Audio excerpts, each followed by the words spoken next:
exposé précis de la foi orthodoxe de Saint Jean Damascène. Dans cette 4e vidéo, nous allons commencer la lecture du livre 2 de l'exposé. Ce livre se concentre tout particulièrement sur la théologie de la création, les anges, les êtres humains et les réalités visibles et invisibles, s'inscrivant dans une réflexion sur l'ordre divin et la place de l'homme dans l'univers. Nous vous souhaitons bonne écoute. Que Dieu bénisse.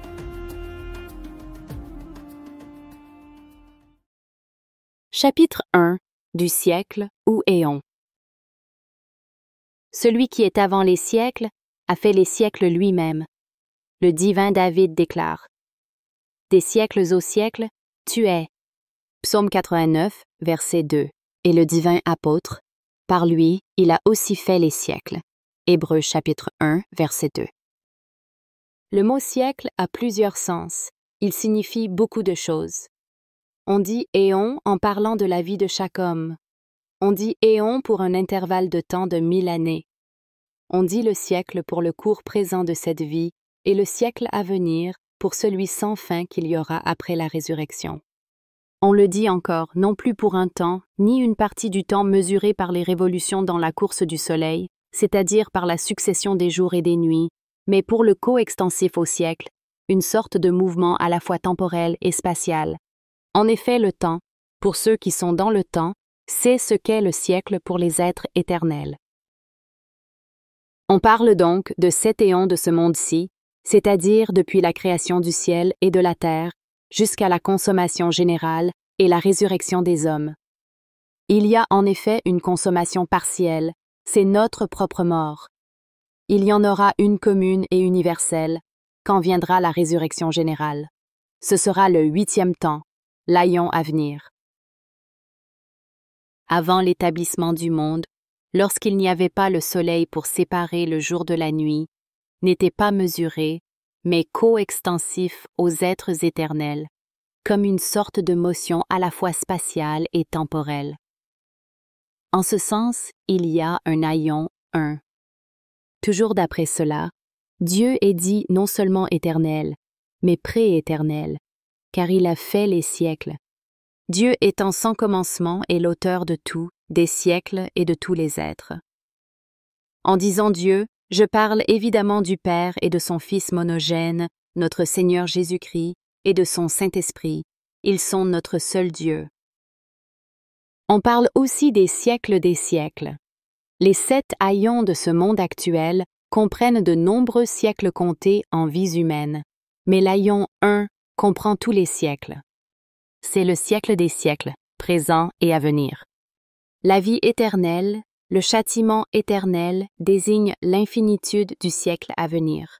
Après la résurrection, le temps n'y sera plus mesuré par les jours et les nuits, mais il y aura un seul jour, sans soir. Le soleil de justice resplendira joyeusement pour les justes, et les pécheurs seront dans une nuit profonde et sans limite. Comment donc le temps des 1000 années, de l'apocatastase d'Origène, y sera-t-il compté? L'auteur unique de tous les siècles est Dieu, lui qui a fait toutes choses, lui qui est avant les siècles. Chapitre 2 de la création, démiurgie. Le Dieu bon, et plus que bon, ne s'est pas contenté de sa propre contemplation, mais, dans la surabondance de sa bonté, il lui a plu qu'un autre participât à son action bienfaisante et à sa bonté. Et il a amené du non-être à l'être et créé toutes choses, visibles et invisibles, et d'autre part l'homme composé de visible et d'invisible.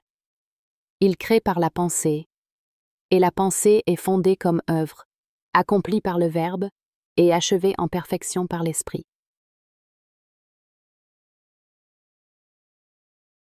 Chapitre 3 des anges. Le même Dieu est l'auteur et le créateur des anges.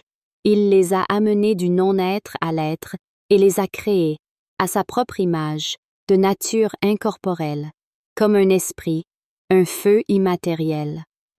C'est ce que dit le divin David, lui qui des souffles fait ses anges et des flammes de feu ses serviteurs. Psaume 103, verset 4. Le léger, l'ardent, le brûlant, le pénétrant, l'aigu du feu en dépeignent bien l'élan, le divin office, et la tension vers le haut qui leur fait écarter toute pensée matérielle. L'ange est donc une essence noétique toujours en action, libre, incorporelle, servante de Dieu qui possède par grâce l'immortalité en sa nature. Seul le Créateur connaît le genre et la limite de cette essence. Il est sans corps, immatériel par rapport à nous bien que, comparé à Dieu, le seul que l'on ne puisse comparer à rien, tout se trouve épais, dense et matériel. Seul le divin est véritablement sans matière et sans corps. La nature angélique, ainsi, est raisonnable, noétique, libre et évoluant par sa connaissance et de sa propre volonté, car tout être créé est changeant. Seul l'incréé est immuable. Tout être raisonnable est libre. Et comme tout être doué de raison et d'intelligence est libre, la nature angélique, créée muable et libre, est poussée à se maintenir ou à progresser dans le bien ou dans le mal. Elle est incorporelle, elle ne peut donc se repentir comme l'homme dont la faiblesse corporelle lui fait éprouver la repentance. Elle est immortelle par grâce et non par nature. Tout ce qui a commencé a naturellement une terminaison. Dieu seul est éternellement. Il est même au-dessus de l'éternel, car celui qui a fait le temps n'est pas sous, mais au-dessus du temps. Les lumières secondes perçues par l'intellect reçoivent leur illumination de la lumière première et sans principe, sans le secours de la langue et de l'ouïe, sans prononcer de paroles, elles se communiquent leurs pensées propres et leurs décisions. Les anges ont tous été faits par le Verbe, achevés en sainteté par le Saint-Esprit, pour participer à la grâce selon ce qui correspond à leur dignité, à leur ordre et à leur illumination. Ils sont cernables, car lorsqu'ils sont dans le ciel, ils ne sont pas sur terre, et envoyés par Dieu sur terre, ils ne demeurent plus au ciel. Les murs, les portes, les serrures, les sceaux ne peuvent les enfermer. Ils échappent à ces limitations. Bien que tels, ils ne soient pas, lorsqu'ils apparaissent à ceux qui en sont dignes et à qui Dieu l'accorde, car ils changent à ce moment et prennent l'aspect qui leur permet d'être vus et à ceux-ci de les voir. N'est, à proprement parler, sans limitation par nature que l'incréé. Toute créature est limitée par le Créateur, Dieu. Leur sainteté leur vient, non de l'essence mais du dehors, du Saint-Esprit. Ils prophétisent par grâce divine et n'ont pas besoin de mariage puisque immortels. Étant intellect, leur milieu est le ciel intelligible et on ne les cerne pas. Corporellement, ils n'ont pas de figure corporelle et ne sont pas dans les 3 dimensions. Cependant, lorsqu'ils apparaissent, ils sont là pour l'intellect et opèrent. Ils ne peuvent donc être ailleurs et y opérer au même instant. Nous ne savons si par essence ils sont égaux ou différents. Seul le sait Dieu qui les a faits et qui connaît toutes choses. Mais ils diffèrent par leur lumière et leur rang, que ce soit le rang qui leur vaut cette lumière ou leur participation à ce rang, et ils se transmettent des uns aux autres la lumière d'après la supériorité de rang ou de nature. C'est évidemment les supérieurs qui transmettent aux suivants la lumière et la connaissance. Ils sont pleins de force et de promptitude pour faire la volonté de Dieu et se trouvent là instantanément, au moindre signe divin pour veiller aux choses de la terre. Ils président les nations, leur territoire, comme le leur a ordonné le démiurge. Ils assurent la marche de ce qui nous concerne et nous prêtent secours en veillant constamment sur nous, par la volonté et l'ordre divin, sans cesser d'être toujours autour de Dieu. Ils sont difficilement portés au mal, mais non à l'abri de son atteinte.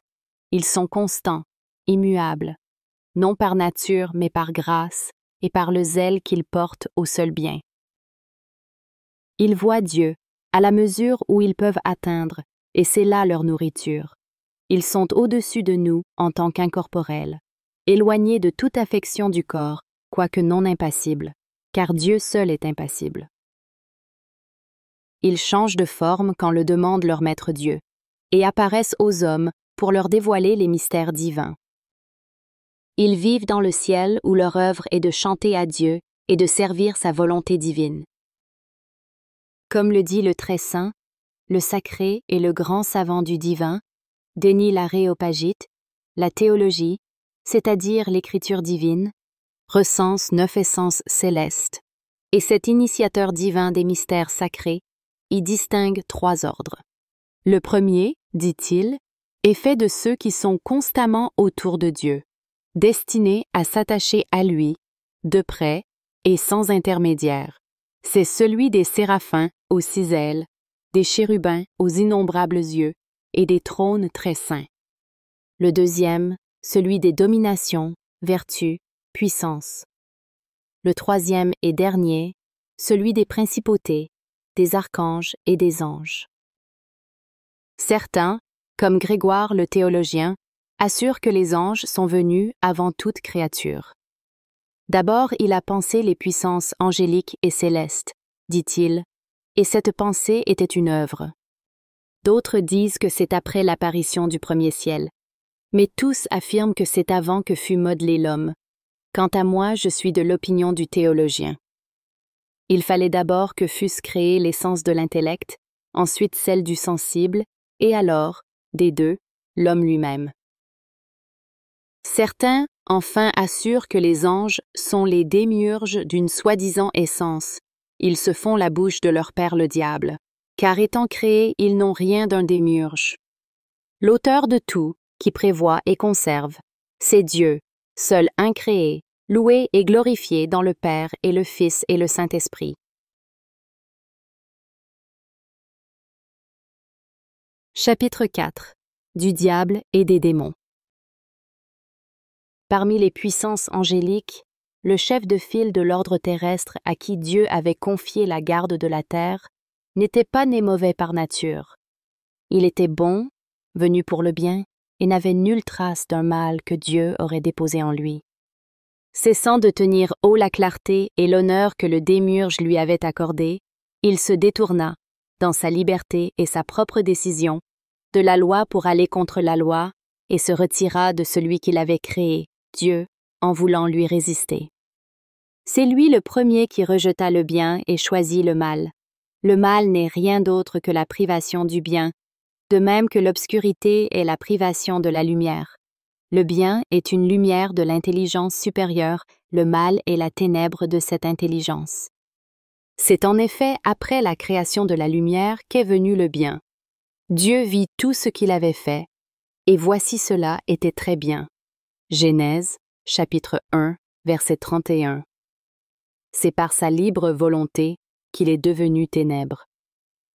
Tiré avec violence, une multitude infinie des anges suivit et tomba avec leur chef placé au-dessus d'eux. Avec la même nature que les autres anges, ils devinrent mauvais et inclinèrent par choix délibéré du bien vers le mal. Ces anges n'ont force et liberté d'action que de Dieu seul, dont ils dépendent par économie, comme le montre l'exemple de Job et celui des porcs dont il est question dans l'Évangile. Avec la permission donnée par Dieu, ils exercent leur puissance en changeant d'aspect, se métamorphosant selon la figure sous laquelle ils veulent apparaître. Ni les anges de Dieu, ni les démons ne connaissent les choses à venir. Ils prédisent cependant. Dieu dévoile aux anges l'avenir et leur demande de le prédire. Ce n'est qu'ainsi que ce qu'ils annoncent se produit. Les démons aussi prédisent, tantôt parce qu'ils voient de loin venir les événements, tantôt parce qu'ils conjecturent. De là qu'ils mentent pour la plupart, et qu'on ne doive pas les croire, même s'ils disent vrai souvent de la façon que nous avons dite, car ils connaissent aussi les Écritures. C'est eux qui conçoivent le mal, les passions impures. Ils peuvent pousser l'homme, mais non le forcer, car nous avons en nous d'accepter ou de refuser leur influence.